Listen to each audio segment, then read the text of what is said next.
All right, let's get this thing going. Another Nuggets victory over the Miami Heat. Welcome into In the Paint, Altitude Sports Radio 92.5. I am Dan Tanner, your host. I'll be joined by KJ Granderson again tonight. He'll be on here shortly. D-Mac's going to jump on as well. And we're all going to give you our thoughts on the game. But wow, that was another great win from the Nuggets. Lots to get into here. Remember, you can find us on Altitude Sports Radio YouTube channel. Just search Altitude Sports Radio at Altitude SR on Twitter. We're live streaming as well. Twitch.tv/Altitude SR. A bunch of different platforms to watch the show on, and appreciate y'all joining. Reminder to also comment. I want to get your thoughts on the game tonight. How's the season going so far? We're almost 10 games through the season at this point.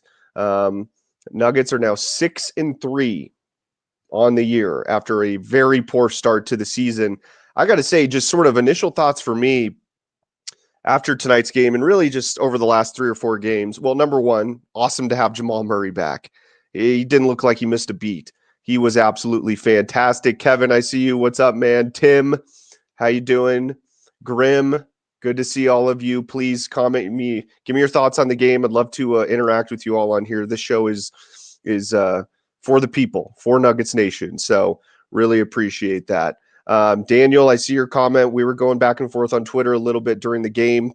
I will address your comment here in just a second, but I just kind of wanted to give my initial thoughts on tonight's game. So like I said, great to have Jamal Murray back. He looked much better than he did to start the season. So that was fantastic to see. And, obviously you don't want to see anybody go out with a concussion. And I don't want to see anybody on the Nuggets miss time due to injury, especially with something like that. But I will say, I was thinking about this during the game. Man, did it seem like it benefited Jamal to just take a couple of games off. He just didn't look right to start the season. And tonight, what we saw out of Jamal Murray was he looked like the Jamal Murray of old. The Jamal Murray we saw in 2023 that helped lead this team to their first ever NBA championship. So, it was great to see. Great to have Jamal Murray back in tonight's game. And he, like I said, he looked like he just didn't miss a beat. Christian Brown has been a revelation. I tweeted out during the game, at least at this point in the season. Oh, here's my guy, KJ. Let's add. Hey, what's up, KJ?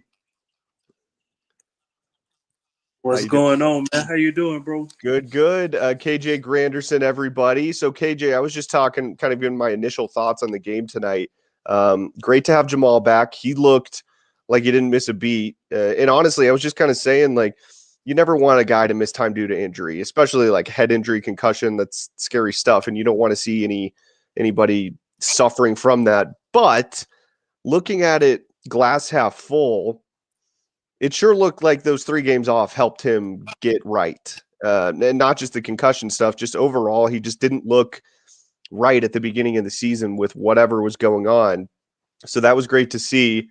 And then KJ, I've got a stat for you here on Christian Brown that I found really interesting because I tweeted out during the game that so far through the first 9 games of the season, it looks like Christian Brown is an upgrade over KCP, which I was not expecting to see, especially in the offensive end. But get this, KJ. So KCP last year had 14 points or more, 16 games last season. Okay, so KCP scored 14 or more points in 16 games last year.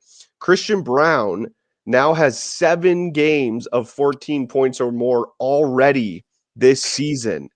Like, wow. That's what's shocking to me is we all knew CB was a great defender, but he's shooting the 3 ball at the highest rate he's done in his young career. His offensive production has just blown me away to start the season. That's, I would say, probably the biggest surprise to me this year is just how good CB's been on the offensive end of the floor for Denver. No, I definitely agree with you, Dan. Like, Christian Brown has been absolutely amazing on that side of the court. When you just look at the way that he's able to space the floor now, he's super confident from 3. He drives and he pushes the ball in towards the rim, and you can just see him just ooze with confidence now. Like there's something about not looking over his shoulder, not wondering will he ever get the opportunity. The opportunities happen now, and he's seizing it. Like you can just see the way he plays off Joker and Jamal. He knows when to cut. He knows when to fall back. He knows when to set the screen. He knows when to run. He knows when to kind of pace himself. He doesn't make too many mistakes. He doesn't turn the ball over. Christian Brown is just playing with the level of confidence that we have not seen thus far. And Dan, I related to this. One of the biggest things about Christian Brown coming out of Kansas was his tenacity, his toughness, and he had a confidence that he got a reputation around the NCAA that he rubbed guys the wrong way. And that's what the Nuggets were looking for when they drafted him. And now he's starting to show a little bit of that. He's starting to really kind of take his game to another level. And he's kind of starting to give a, I don't care attitude. And I think that's coming from the fact that Russell Westbrook is unlocking that for a lot of these guys on his team.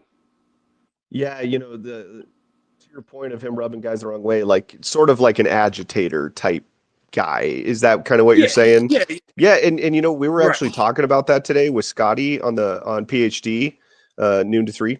Tune in. Um, who are the dogs? DAWGSs. I always think of Dion when I say that too. Dogs, leaders and dogs. I love it. But who are like the dogs on this team?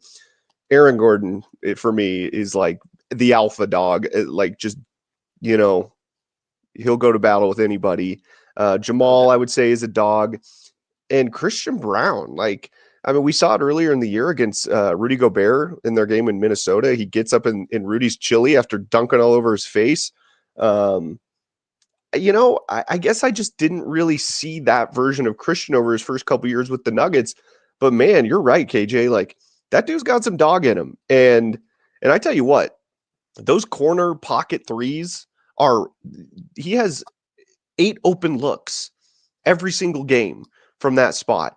And he's hitting them at like higher than 50% clip to open the season. And I've always said from day one, when in regards to Christian Brown, if he can consistently knock down his outside shots, not necessarily just the three ball, but just the 15 feet out from the rim, he's going to be a really tough player to game plan for and to guard. And I think that's a little bit what we're starting to see out of him this year. And you can just tell, like, he must have put in a lot of work Oh, shooting no. the basketball over the offseason.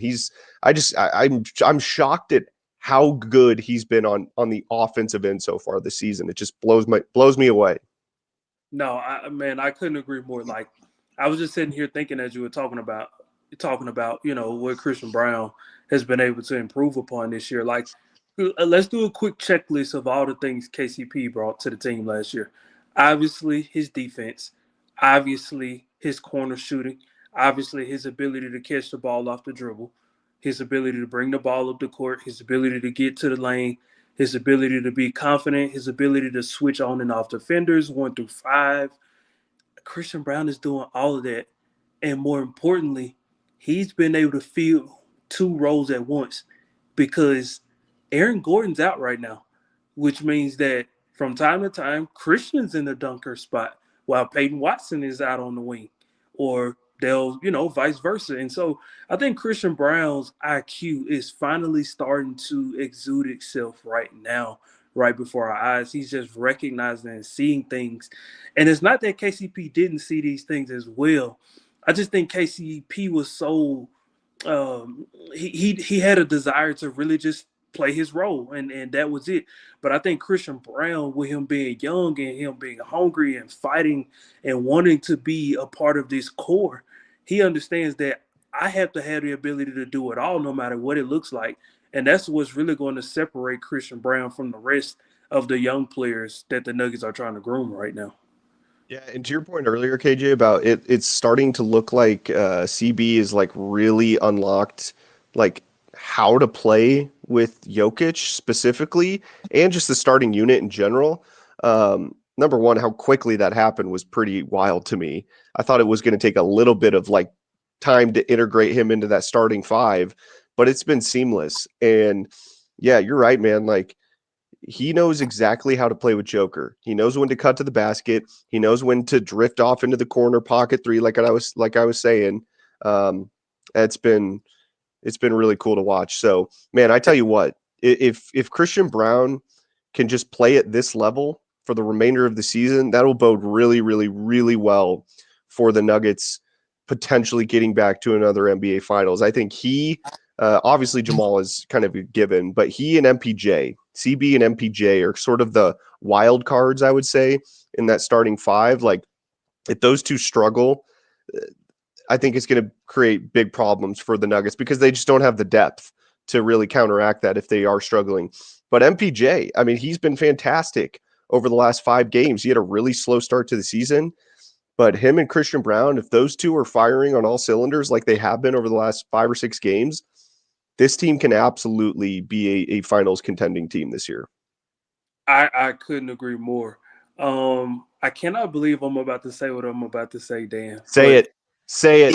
MPJ has been playing pretty good, as you just stated. But when he plays with the second unit, things are still being figured out. We Would got to talk you? about the Would you? second unit. We sure do. Would you be okay? Would you be okay if Malone tried Christian Brown in that spot and see if Like maybe he? staggering with the second unit. Yeah, I mean, I know Malone's not trying to put too much on his plate because he's not a star, but I mean, it would at least be worth a look to try it for like maybe a couple of minutes. I mean, it would help them defensively. I would assume, but here's the thing, KJ, with the second unit, I think the reason Malone is putting either MPJ or Jamal staggered with the second unit is because, let's be honest, the second unit they lack a lot right now. But I think the biggest thing they're lacking is shooting. Yep. So I get why Malone's doing that, but at this kind of to your point though, it's not really working either way. So, like, sure, try it out. I mean, that's cool with me, man. I think it is a little bit more difficult right now just because Aaron Gordon is out. So Peyton Watson slides into the starting five, which I thought he played really well tonight also. Um, but the second unit, man. In fact, my guy Daniel, who I was going back and forth with on Twitter a little bit during the game, I'll put this up here. What should we do about the bench unit? What is a good return for Zeke and Tyson? So basically, Dan was saying, like, is it time to end the experiment with Zeke and Hunter Tyson? My response was Zeke, probably. Like, I think I've seen enough of Zeke Naji to kind of know, like, he is who he is. I agree But with you. Hunter Tyson, like, he's just getting going. Like, you got to give him some time.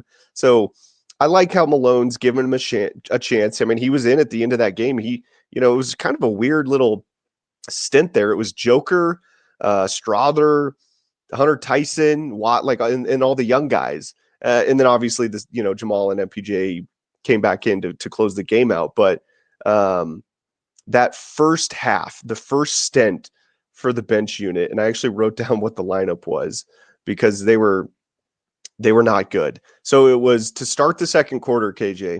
It was Michael, Julian Strother, Hunter Tyson, Russell Westbrook, and Zeke Naji. I don't ever want to see that lineup ever again because they were horrendous. In fact, the Heat, so the Nuggets were up by 13 after the first quarter. To Mhm. start the second with that second unit in there with MPJ staggering, the Heat go on a 10-0 run like in the first 3 minutes of that second quarter. So Malone's forced to bring back in Joker and Jamal a little bit earlier than he'd like. But, like, here's the thing, man. I don't know what Coach Malone can really do to keep tinkering with that second unit. Like, who else do they have? You know what I'm saying? Especially right now with Aaron Gordon out. I mean, when AG comes back, Peyton Watson slides back into the second man unit, which, okay, that'll help a little bit. But I think, like, I really don't put a lot of this on Malone because, like, what's he supposed to do? He just doesn't have the bodies and the talent to put out there to have success with that second unit. And honestly, man, this is a problem the Nuggets have had for years in the Jokic era. When Jokes go off the floor, this team struggles, and it's been like that for years and years and years now. So I don't know what else Malone can do. Now I agree. It reminds me of the same thing LeBron teams have dealt with. Whenever LeBron goes to the bench to get some rest, the coach is just praying that those 4 to 6 minutes that the lead is still there when LeBron comes back. And I hate that the Nuggets are having to deal with that. But I guess the blessing and the curse is you do have one of the greatest players of all time. But I wonder over time, will we look back at this Jokic window and wonder, like, was there too much pressure on him? Because let's say, for example, the Nuggets only win one. I think we could easily correlate that with the fact that there was too much pressure on Nikola Jokic. And had they went ahead and pulled the trigger and just decided to go with 2.5 stars instead of 3.5 And having and like a spread it deeper out deeper into the team bench. around him. Yes, Yeah. yes. I don't want. See, my thing is, I don't want us to look up a decade from now and play the what if game of what if they would have. If you know you gotta do it, you just gotta do it. What's up, D-Mac? Thanks for What's hopping up? on. What's up, guys? What's good? What's good? Well, it's a good win for the Nuggets tonight. Great They're win. they're looking like the Nuggets of old after a slow start to the season.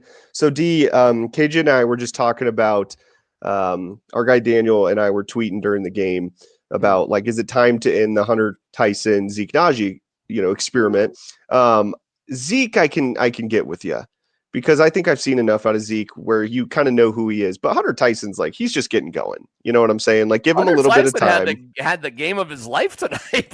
Yeah, and he closed. I Hunter mean, Tyson, he he was was pretty he was good. in there late in the fourth quarter. So obviously Malone's seeing something that he trusts. But my point is that the start of the second quarter was horrendous, and that I don't ever want to see that lineup again.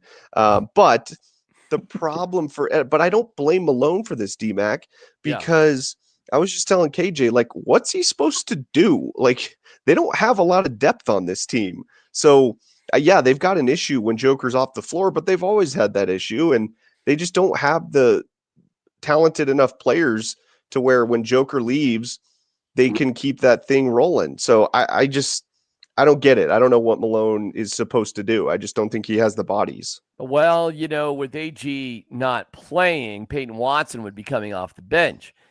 So you'd have that body as well. I do not know how deep Dario Saric is in the doghouse, fellas. Dude, Ooh, seriously. Lord almighty. Is he going to play again at all this year? My Gosh, God. it's a legit question. I mean, in a moment, and I don't know, maybe at a practice or something, you would get into like, what does he need to do? So, but that being said, they went 3 off the bench in the last game, 4 tonight with Zeke. He only got 3 minutes, guys. Tyson with 9. Westbrook, different type of game tonight for Westbrook, huh? Not on the scoring, but pretty good just as a playmaker.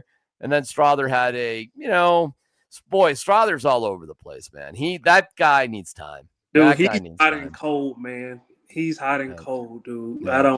I don't know. I'm with you, D-Max. Strother needs time. He has all the potential in the world. I just don't know, man. Like, we'll give it this season, but once you get past this season, like, something's going to have to click with Strother from a shooting perspective. He's here to shoot. He's here to score, and at some point it has to click. Yep. He's a young guy. Like, yeah, I get you. I get what you're saying. He's, the Nuggets kind of have that issue with they've had those issues with MPJ and Jamal over the years too, of kind of those peaks and valleys.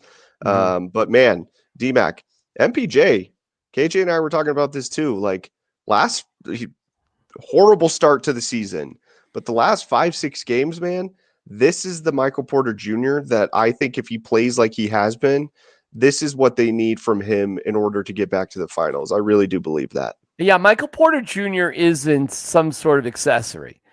Michael Porter Jr. will not be on the bench with 5 minutes to go in crunch time like he's been. That ain't happening. He is a core player. He's paid like he is. Yeah, and that's just that. There's not somebody off the bench. When you had KCP and Bruce Brown's like a virtual fifth starter, that sort of thing. Jeff Green was off the bench, right? Back a couple years ago. Last year, who would you say? I don't know. There were other guys you could mix in. Reggie Jackson here and there. Yeah. Well, Christian Brown off the bench, perhaps, right? Right. But that just doesn't exist anymore. So MPJ, that's it, man. He's core. He will not be off the court. I don't think in any situation in clutch time, he's a big part of the team, and he's paid like it, and so far he's playing like it, which it's it's great to see. It's great to see. Yeah, I mean, how often do we see Malone getting frustrated with Michael Porter Jr. on the defensive end? Like, you really don't see that a whole lot anymore. Well, So I saw his whole press conference. If you watched him walking off the court, he was frustrated by the defense. He just loves defense. It's so funny. The head coach of the Nuggets loves defense, and there's no defense played in the NBA, but the guy loves defense. And so he says, I don't want to be a Debbie Downer and all that, but we got to figure out defense at some point. I'm like, I think defense matters more in the playoffs. I mean, look at the closeout game against the Heat in the finals. They scored 89 points. Defense in the Nuggets scored, what was it, 93 or whatever it was. Defense won in that game. Yeah, the truth is, like they did tonight, you shoot 51.4% from three. You score 40 points in the first quarter. Yeah. No. How much defense and really good from the free throw line. They were 17 of 17 until Christian Brown missed a couple near the end. So, great offensively, whatever defensively. Yeah, no, I definitely agree with that. I'll respect to Malone, but at the end of the day, he's gotta pace himself, man. He at this point in the season is getting riled up over stuff that will fix itself. Now, again, there were several times tonight where Jamal was caught sleeping and guys snuck past him on the back door. There were a couple of times guys got stuck on screens. That kind of stuff, okay, if you want to coach on that, you want to have a film system on that, okay, cool, whatever. But the rest of it, man, you just got to breathe, man. Listen, man, he must enjoy taking blood pressure medicine because he just gets worked up over the silliest stuff. I'm just like, Malone, take a breath. Just take a breath. Yeah, I get it. That's kind of like the good and the bad that comes with Coach Malone is sometimes he's a little, I think, too hyper competitive in certain scenarios, but also that like you kind of want to coach like that. You know what I'm saying? Now I think it's probably a detriment if he's like that all the time, but he kind of picks his moments, maybe a little bit too much. All right, I want to show you guys this comment here real quick from Pants Party, which is one of my favorite names. Right. If Russ keeps this up, can he win Sixth Man of the Year? Whoa. Yes. Sixth Man of the Year from Russ, huh? You think so, D-Mac? If he keeps this up, sure. Yeah. Why not? Yeah. I think it's possible, but it'll only come with this caveat. Jamal Murray will have to miss a few more games because he'll need stretches where old Russ comes out to balance off the times where he has games like tonight where he is pass first and not score first. Yeah. Jamal was pretty good tonight, wasn't he, in his return? Dude, I was telling KJ, like, obviously you don't ever want to have, injuries be the reason somebody's missing games. But to me, those 3 games off from Jamal, he looked like a refreshed, brand new player, like ready to go tonight. He looked like he was the Jamal Murray of the 2023 season. Had a little bit of swagger back, I thought, which was great to see. That's when Jamal's playing his best, when he's a little cocky, and you want that from Jamal because he plays well when he's in that mindset. But yeah, he looked really good tonight. Isn't it funny how much better like Russell Westbrook looks when he's in the starting lineup with Nikola Jokic?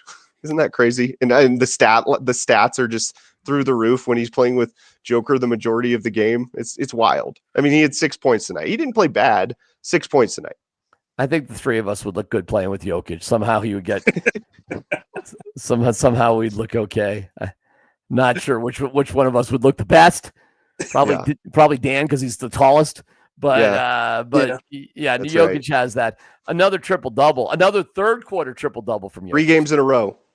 He's had a triple-double before the fourth quarter. Incredible. And he's got, 4 or 5 on the season already? If he doesn't want to win the MVP, he's making a bad case for himself. I mean, and you chop things up in 10-game increments, and the Nuggets are 6-1 in their last 7. Yeah. And he's had some sort of notable line in every single one of those games. It's incredible. It's incredible. He's been absolutely phenomenal so far this year. I mean, I think numbers wise, guys, at least early on in the season, this is the best start to a season Joker's ever had. Crazy. Like that's how well he's playing, and the dude's won 3 MVPs, and he's off to the best start of his career. KJ, Amazing. what are you seeing from Joker? Is he just being Joker, like, or is there anything different in your guys' mind that he's doing a little bit differently this year? If I'm going to be honest with you, Dan, I think a lot of it has to do with the fact that he knows the bench is going to be hit or miss this year, and he understands that he's playing with a 35 plus year old Russell Westbrook, and I Mm. think Jokic he played the first game or two in typical early Jokic form where he's like, okay, let me pass first, let me see what my teammates can do. He was like, this is not going to work. He understands what's at stake here, like. I think we don't give Jokic enough credit for how smart he is in regards to understanding what's going on around him. He understands time is ticking, and he doesn't have the luxury this season of just kind of pacing himself. He understands it has to be all gas, no break, because at the end of the day, Mm. he knows Jamal is going to have some rest games at some point. Mm-hmm. He knows Russell Westbrook is going to have some rest games. Malone already kind of talked about it earlier this season. He knows that injuries are going to come up.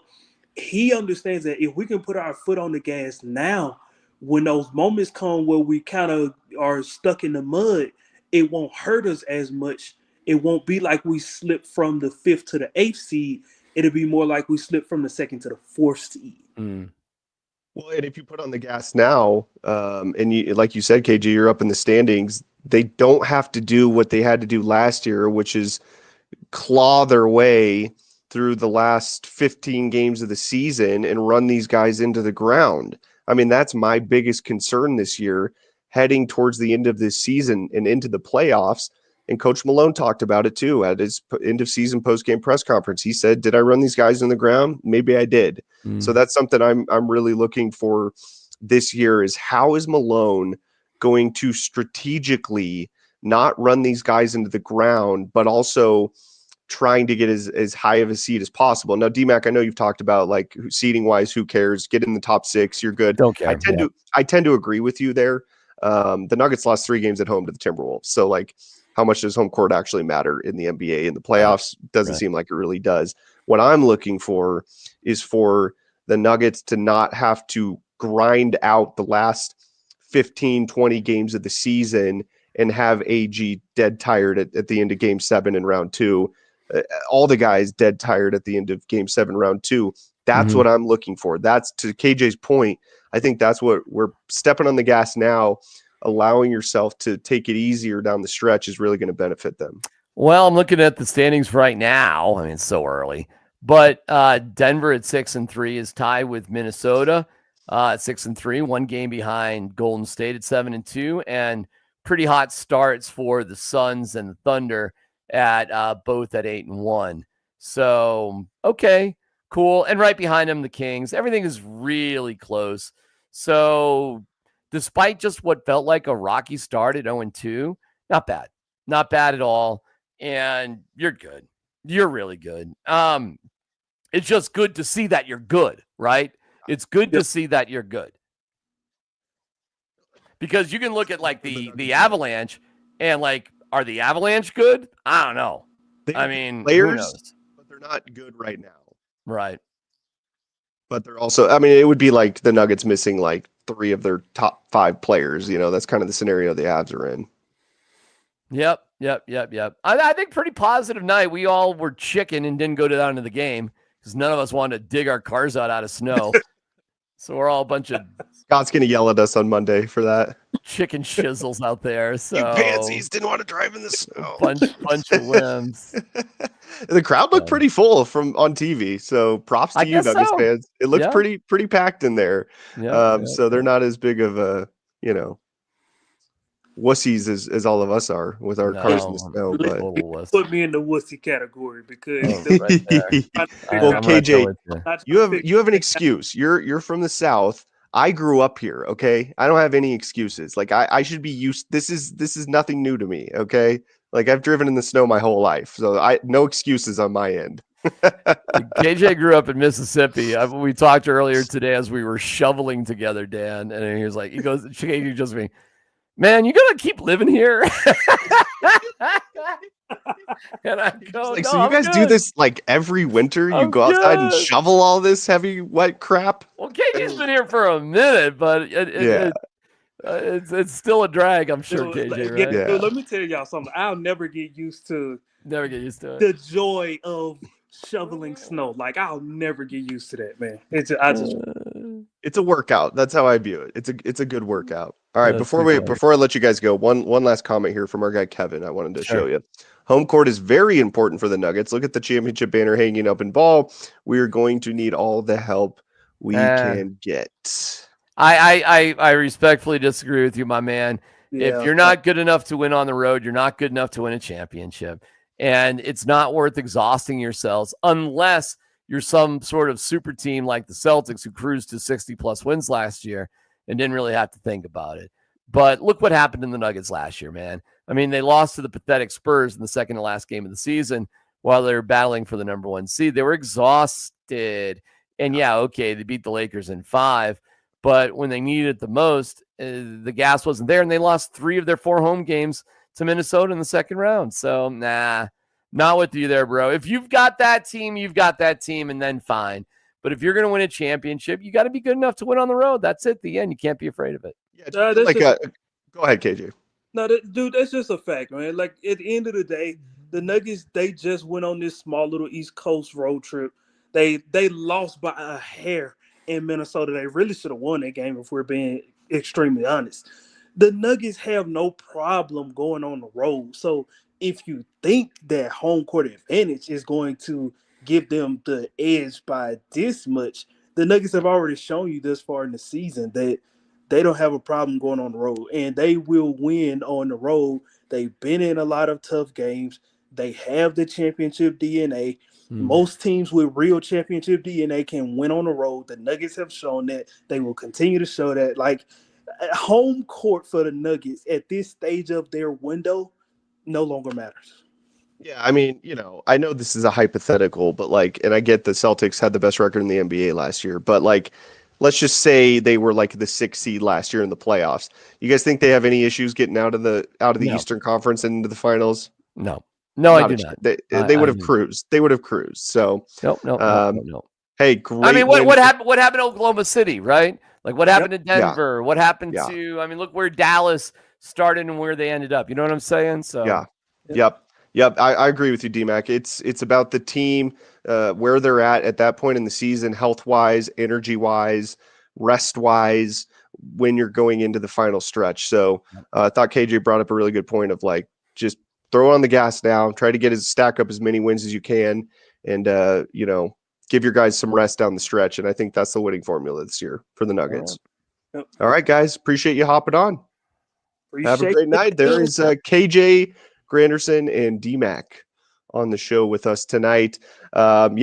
Just excellent win for the Nuggets tonight. They get the 135-122 victory over the Heat. One last thing I wanted to bring up that I really liked from tonight's game. Obviously Christian Brown hits a 3 at the end of that second quarter, gives the Nuggets a 71-60 lead going into the half. But what I loved about that first half specifically, the consistency from the starting 5, I thought was fantastic. Christian Brown, 15 points. Jamal, 15 points. Joker, 16 points. MPJ, 13 points. And Peyton Watson, 7 points at halftime. And the Nuggets got up 21 3-pointers in that first half. And they shot 11 of 21 for, just under 53%. That's a winning formula. That's when this Nuggets team is at their best. I've said this time and time again, and I'm going to keep saying it because I believe it to my core. The Nuggets are at their best when Nikola Jokic doesn't have to go off for 45, 50 points in a game. They're at their best when everybody is contributing and Joker doesn't have to carry the load for the whole team, especially on the offensive end. So that was really good to see tonight. I thought the Nuggets rotations were great tonight on the defensive end. Their movement on the offensive end, everything looked in sync. Like you can tell this team is really starting to figure it out, and it makes for beautiful basketball. to watch on the offensive end, and that's what we saw from the Nuggets tonight. So excellent win for the Denver Nuggets. They are 6-3 on the season after a rough start. They lose their first 2 games of the year. They start off 2-3 after their loss in Minnesota, but have improved to 6-3 after the rough start. So, and they're starting to look like one of the better or one of the best teams in the NBA again. So I know a lot of Nuggets fans were kind of panicking after the rough start to the year, and I get it. But it's starting to look like what the Nuggets have looked like during the Jokic era. So excellent win for the Nuggets tonight. We will be back on Sunday against the Dallas Mavericks. I will be in attendance at that game. Hopefully it's not snowing. I don't believe it will be, but I'm going to be there either way. So thank you all so much for tuning in. That's going to do it for the post-game show tonight. You have been watching and listening to In the Paint on Altitude Sports Radio.